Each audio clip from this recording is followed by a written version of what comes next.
class of men which, as I have already observed, he much affected, with such questions as these: Who was Hecuba's mother? What name did Achilles assume among the virgins? What was it that the Sirens used to sing? On the first day that he entered the Senate house, after the death of Augustus, as if he intended to pay respect at once to his father's memory and to the gods, he made an offering of frankincense and wine, but without any music, in imitation of Minos upon the death of his son.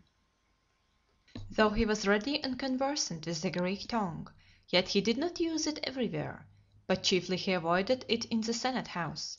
insomuch that having occasion to employ the word monopolium (monopoly), he first begged pardon for being obliged to adopt a foreign word. And when in a decree of the Senate the word emblema (emblem) was read, he proposed to have it changed, and that a Latin word should be substituted in its room;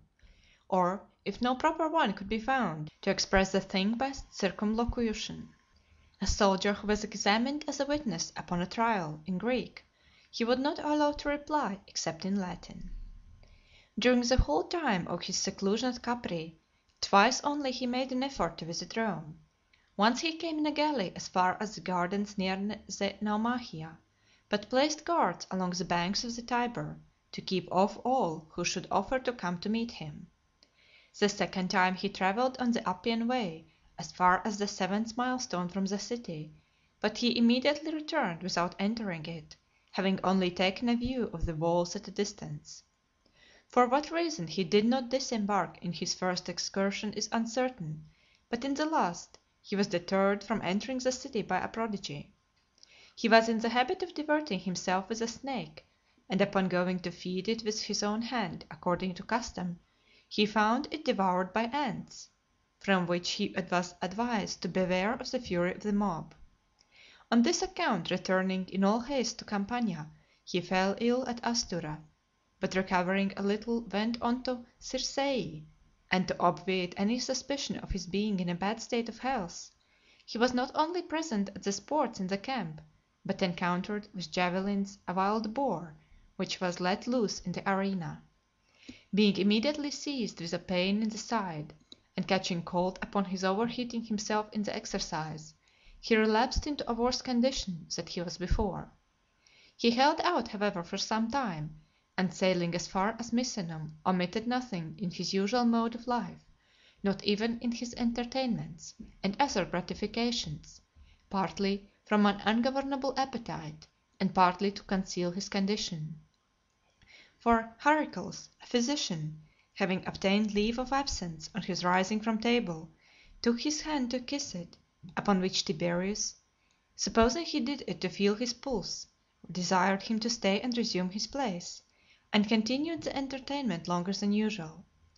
Nor did he omit his usual custom of taking his station in the centre of the apartment, a lictor standing by him, while he took leave of each of the party by name. Meanwhile, finding, upon looking over the acts of the senate, that some person under prosecution had been discharged without being brought to a hearing, for he had only written cursorily that they had been denounced by an informer,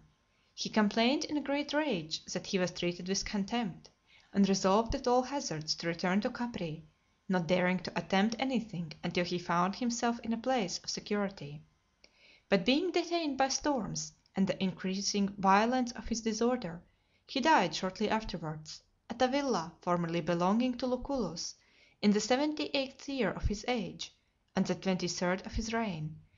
upon the 17th of the calends of April (16th March), in the consulship of Cneius Acerronius Proculus and Caius Pontius Niger. Some think that a slow consuming poison was given him by Caius; others say that during the interval of the intermittent fever with which he happened to be seized, upon asking for food, it was denied him. Others report that he was stifled by a pillow thrown upon him, when, on his recovering from a swoon, he called for his ring, which had been taken from him in the fit. Seneca writes, that finding himself dying, he took his signet ring off his finger, and held it awhile, as if he would deliver it to somebody, but put it again upon his finger, and lay for some time, with his left hand clenched and without stirring, when suddenly summoning his attendants, and no one answering the call, he rose, but his strength failing him, he fell down at a short distance from his bed.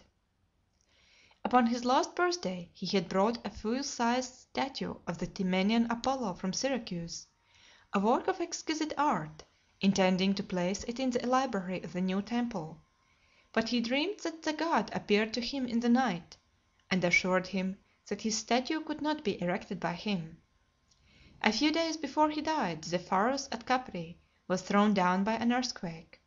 and at Misenum some embers and live coals which were brought in to warm his apartment went out, and after being quite cold, burst out into flame again towards evening, and continued burning very brightly for several hours. The people were so much elated at his death, that when they first heard the news, they ran up and down the city, some crying out, "Away with Tiberius to the Tiber!"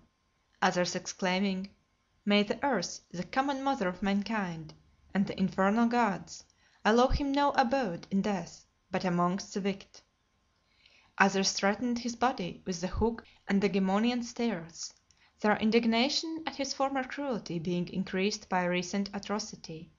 It had been provided by an act of the senate that the execution of condemned criminals should always be deferred until the 10th day after the sentence. Now this fell on the very day when the news of Tiberius' death arrived, and in consequence of which the unhappy men implored a reprieve, for mercy's sake. But as Caius had not yet arrived, and there was no one else to whom application could be made on their behalf, their guards, apprehensive of violating the law, strangled them, and threw them down the Gemonian stairs. This roused the people to a still greater abhorrence of the tyrant's memory, since his cruelty continued in use even after he was dead.